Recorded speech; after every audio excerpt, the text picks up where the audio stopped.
a lot of us are not aware of is the impact that a lack of self-acceptance has on our connection. That when we lack self-acceptance, when we lack self-worthiness, we bring that to our relationships. So what we end up doing is, because we so much want the approval, we're so needy for the approval and the acceptance of other people, that we become inauthentic. We start to wear masks. We start to pretend that we are something other than what we really are.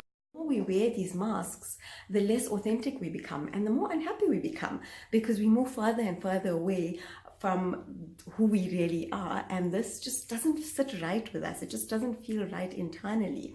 And at the same time, we start to become resentful of the other person, because we feel like, well, they don't love me for who I am and they're not accepting me, and we start to see them in a negative light and see them as the cause of us not being able to be ourselves and be free with ourselves. And what we don't realize is we are the ones who are bringing that to the table. We're so hungry for their approval, we're so hungry for the acceptance, that we deny ourselves the peace and the joy of being who we really are.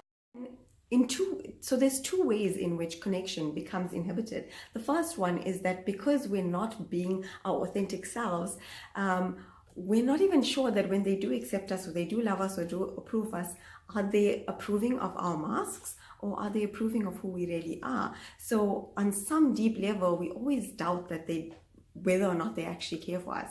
And the second way is that because we become so resentful of that person, because we feel like they are the ones that are making us become inauthentic, not realizing it's us who's doing it to ourselves, that also stands in the way of real connection.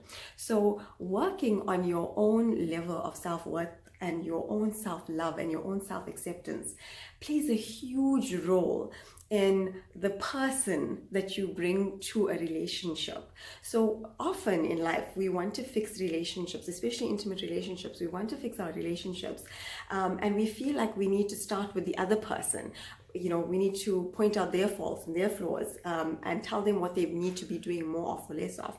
But really, where we should be starting with, before we even get to that point, and there is a time to get to that point, but before we get to that point, we need to be starting with ourselves and look at where we lack self-love, where we lack self-worth, and then end up projecting that onto our loved ones. So this plays a huge role in how we actually connect to other people. So self-awareness and being aware of how we feel about ourselves and how we may be projecting our own self-doubt and our own insecurities and our own fears onto our partners and onto our loved ones plays a huge role in improving the relationships that we have all around, and in improving the level of connection we have with our loved ones.